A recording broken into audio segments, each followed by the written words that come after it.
أعوذ بالله من الشيطان الرجيم بسم الله الرحمن الرحيم গুলজার কবিরাজি চ্যানেলে আপনাদের স্বাগতম।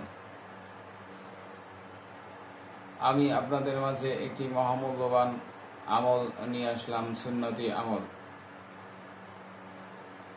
আপনারা আমার চ্যানেলটা যদি ভালো লেগে থাকে সাবস্ক্রাইব করবেন, লাইক দিবেন, শেয়ার করবেন, বেল বাটনটা বাজিয়ে দেবেন, নিত্য নতুন ভিডিও পেতে আমাকে সহায়তা করবেন ইনশাআল্লাহ।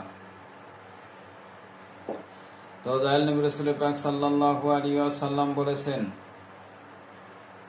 এবং অন্য মাশায়েখগণ বলেছেন, বুজুর্গদিন বলেছেন, যদি কোনো শিশু সন্তানের বয়স হওয়ার পরও দাঁত উঠতে দেরি হচ্ছে এবং কোনো শিশুর দাঁত উঠতেছে না,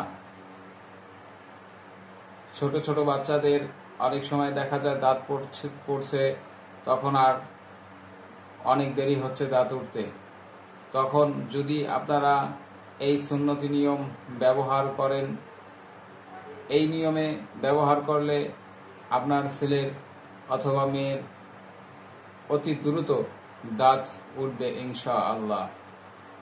এটা পরীক্ষিত আমল।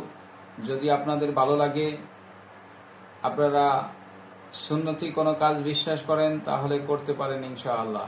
অবশ্যই দাঁত উঠবে। প্রথমত আপনার শিশুকে সামনে দাঁড় করাবেন, আপনারা খাঁটি মধু সংগ্রহ করবেন। খাঁটি মধু হতে হবে। খাঁটি মধু সংগ্রহ করে সেই মধু শাহাদাত আঙ্গুলে নেবেন। নেওয়ার পরে 11 বার দুরূদ শরীফ পড়বেন। পড়ার পরে আপনার ছেলের যেই দাঁত উঠে না, সেই দাঁতে সুন্দরভাবে এদিক ওদিক আপ ডাউন করে শাহাদাত আঙ্গুল দিয়ে মালিশ করবেন। এইভাবে সকাল বিকাল 3 বেলা মালিশ করতে থাকবেন। দেখবেন ইনশাআল্লাহ কিছুদিনের মধ্যেই তার দাঁত উঠে গেছে এবং দেখবেন খুব সুন্দর দাঁত হবে। ওই দাঁত সহজে পোকায় খাবে না এবং নষ্ট হবে না। খুবই কার্যকরী আমল, আপনারা করতে পারেন আপনাদের শিশুদের জন্য। আসসালামু আলাইকুম ওয়া রাহমাতুল্লাহি ওয়া বারাকাতুহু।